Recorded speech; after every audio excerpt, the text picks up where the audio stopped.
child welfare system. I've prayed that she never sees the light of day again. Newark was the kindest. Her favorite thing was, you want to take a picture or, making TikToks and videos. I'm hurt. It's not anger. I wish the system could have did more. I wish we could have did more. In Newark, Christine Sloan, CBS News, New York. Now, all this 6-year-old wanted to do was make TikTok videos, but her life was cut short by the hands of her own mother.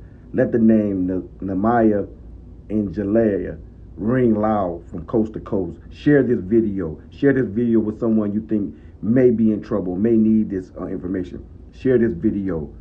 Worst Mothers on Land and Sea, Part 2. End. Today's story is about two individuals, Newark Duncan and Jalia Eason. This story is not meant to shock anyone but bring awareness, and it's part of a long series called Worst Moms Ever that was first produced by Projects in Caseríos. These stories today will help the community understand why and how to avoid tragedies like this in the future. Although no official autopsy has been done in the Newark Duncan case, the mother claims that she died from swallowing a cracker. But here's what the 4-year-old explained to the police when they arrived on the scene. Citing an affidavit for probable cause, New Jersey 101.5 says Newark's 4-year-old brother told investigators his sister died because mama whooped her ass. Noting the beating caused his sister's teeth also to fall out. Furthermore, you will learn through this story that he was left with bruises, including a black eye. But let's get into the story today. We have news clippings and everything surrounding these events. Buckle up, because we on part 2 of Worst Moms on Both Land and Sea. But before we get into that, take a look at why. This illustration, this young lady is going to illustrate why we are having some of the problems we have in our community. Just take a look at her. Before the video, 2 questions you should be able to answer at the end of this. Is spankings a result of slavery and passed on through generation after generation? And should relatives of unfit parents be able to take the kids immediately without court proceedings from these children? But let's look at the mind of some of these young women out here today. I think I'm gonna look this pretty and not have kids. Y'all think y'all the only one that's ever approached me and wanted to be with me? No. I have 7 kids for a reason. I have 4 baby daddies for a reason. You just don't get a pretty girl like this that don't have all these kids. I'm not asking you to take care of my kids. I said take care of me. In the video, I said get my nails done. I need a new oil change and stuff like that. I never said take care of my kids. I get $2,100 in food stamps. My kids not hungry. My kids have Medicaid insurance. They good. I'm talking about me. Now, one will ask himself, why did you show that clip? And what does it have to do with today's story? Well, this is what leads to these kind of events that takes place every day in our communities. The clip you just seen leads to clips like this. To a developing story, the Essex County Prosecutor's Office tonight saying they are investigating the death of a 6-year-old child in Newark. Christine Sloan reports the girl's mother is now charged with endangering the welfare of a child. Down the street from where the 6-year-old was found dead in Newark, balloons, candles, and stuffed animals placed at a memorial honoring the little girl. She was a sweet little girl, very happy when she see you. Family provided these pictures of the 6-year-old girl. They say they are now seeking answers. The Essex County Prosecutor's Office says on Monday, detectives responded to a call of a child who had died at this apartment complex on Stratford Place. The little girl's mother, Jelayah Hall, is now facing charges of endangering the welfare of a child. Residents tell us off camera Hall has other children and that they had seen the 6-year-old with a bruise on her face in the past, but it's unclear if authorities were notified. Yeah, I'm very shocked. We were unable to find an attorney representing Hall. Newark's mayor releasing a statement saying, quote, every child in our city deserves safety, security, and an abundance of love and laughter. They deserve nurturing and nourishment, gentleness, and generosity. A woman who doesn't want to be identified saying she watched the 6-year-old months ago. Namaya would smile. I never really seen her cry too much. She would smile. She had these deep dimples. I called her dimples. I'm gonna miss her. I'm gonna miss seeing her. Hall has a detention hearing scheduled for Friday. The Essex County Prosecutor's Office says the cause and manner of the little girl's death is pending an autopsy. Even though the cause of death is pending an autopsy, we have descriptive, only on Projects and Caseríos, we have descriptive details on what actually took place the day this young lady decided to take her child life. Just stay tuned. But first, let's look at why this is happening in our community and take a brief minute to understand how we got to this point. First, to understand the dynamics and the psychology of the people that live in the inner cities, you will have to look at some of the Instagram and Facebook posts where there are people bragging about how they were beaten as a child. Or there are parents who say, oh, I beat my child. I don't care. They're going to do what I say. But where did this mentality come from? People just don't wake up one day thinking that beating your child is the way to get them to conform. Beating your child is not a way to get them to act right.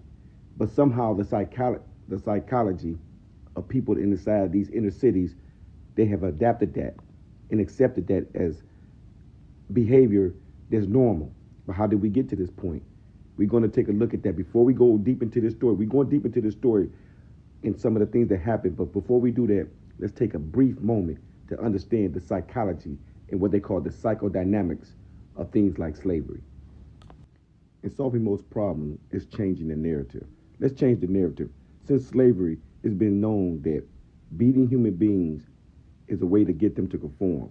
But actually, that's passing on a bad trait that's now stuck within the community, where you think that beatings gets people or human beings to conform. And this is what it leads to tragedies like this. Now, this lady that you see here, come courtesy of Yahoo News, has been arrested. Bronx mother charged with killing 6-year-old daughter in-house. Horrors gets indicted. Now, this twisted Bronx mother accused of hanging her own 6-year-old daughter in a closet and beating her before she died due to prolonged abuse and has been indicted, prosecutor said Tuesday.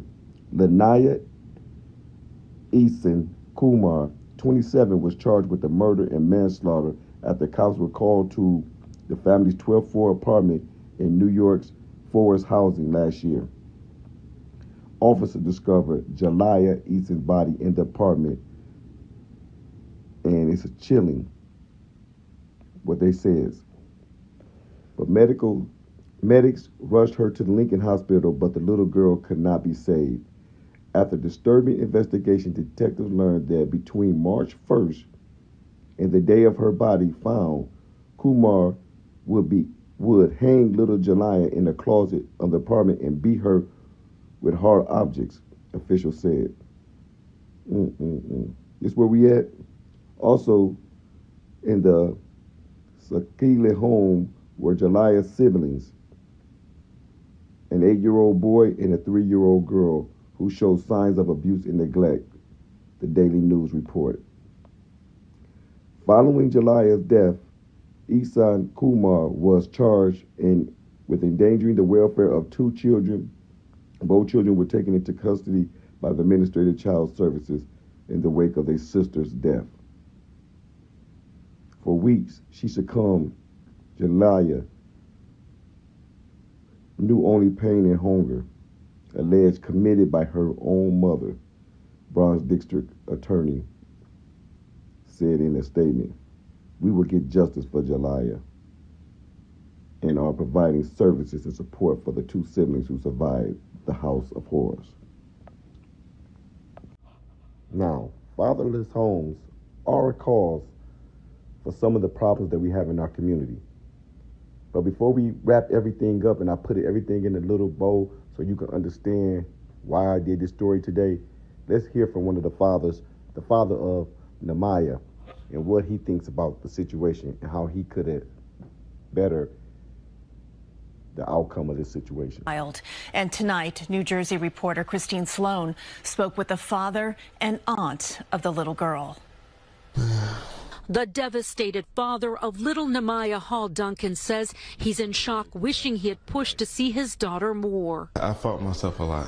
Because I could have made her life better. Outside his family's home, pictures of the 6-year-old and a memorial. The Essex County Prosecutor's Office says Newark died on Monday. The little girl discovered in the Newark apartment she shared with her mom, Jelayah Hall, who has been charged with endangering the welfare of a child. Duncan says he was told his daughter died after choking on a cracker, but doesn't believe it after seeing her in the hospital. It was too many scratches, too many bruises. Prosecutors say the cause and manner of Newark's death is pending an autopsy. I asked Tamir Duncan what he wanted to say to his ex-girlfriend. I don't even know what to say to that girl. I really don't. Duncan's sister says Newark and her siblings, including a 4-year-old believed to be Tamir's son, were taken away from Hall several years ago and lived with her for a short time before going back home. They found her by herself in her mother's house along with her siblings with injuries. We were unable to reach Hall's attorney. A spokesperson for the New Jersey Department of Children and Families tells us privacy laws prevent them from disclosing if a family has been involved in the child welfare system. I pray that she never sees the light of day again. Newark was the kindest. Her favorite thing was, you want to take a picture or, making TikToks and videos. I'm hurt. It's not anger. I wish the system could have did more. I wish we could have did more. In Newark, Christine Sloan, CBS News, New York. Now, to wrap up today's story on Newark and Jalia, and along with Neziah, them are beautiful children with beautiful names that had tragic endings. But we as a community have to be more preemptive in our approach. No more T-shirts, balloons, and teddy bears at the scenes after a tragedy has happened. If you know that there's someone in your community that is having child after child, and you would notice in both of these stories today, that's why I gave the illustration of the young lady who first bragged about having so many kids by so many different baby daddies. That in itself is a sign that someone needs to be vigilant of what's going on with a person like that in their community, because that person is setting themselves up for failure. When frustrations come out in their life, we as a community have a pattern of thinking that you spank this child, and this child will eventually become obedient. But spanking to obedience is not the way. That psychologically comes from a behavior that we learned through the time of slavery. We have to now adjust to say compassion, understanding, being an example, and being a community. As a community, we know that some of these mothers out here are overdressed with fashion and things of that nature. How are you able to afford all these things with 7, 8 kids? Each one of these tragedies in today's story was witnessed by siblings. They are survived by siblings. So none of these cases really result in a single child or single child home. These people are having multiple kids and have no real compassion or love for the children they're bearing. And we have to deal with these children. They call them YNs and YBs, but we have to deal with these children as they grow up at the gas stations, at the corner stores. I just want to wrap this up with an open discussion with the community. If you see someone in your community, back-to-back children with back-to-back behavior that is unbecoming of a mother, do you step in? Do you put on a T-shirt that says a child is being abused in this house? Do you step up and say, hey, if you don't want them kids, we'll take them? Do you encourage them to think about giving the children up for adoption? Because when these parents start screaming, don't worry about me and my kids, and then at the end of the day, these kids either grow up to be some of the worst individuals that society has to offer, or they end up dying tragically in your care. And then everyone wants to know why the community didn't get involved, why the relatives didn't get involved. These parents get the ability to shut the rest of the world out with this notion that these are my kids. No, you sadly mistaken. These kids belong to the community as well. And the community has a right if they think these children are being abused. From this day forward, I'm opening up all the fans of the Neziah Harris now to become fans of Nehemiah and Jelayah and every other child that passed away tragically in the care of unfit parents, to step up and say no more. It has to be a movement. The Me Too movement was going, the Black Lives Matters movement was going, a no more movement need to be started. And it starts right here on Projects in Caseríos. Enjoy your day.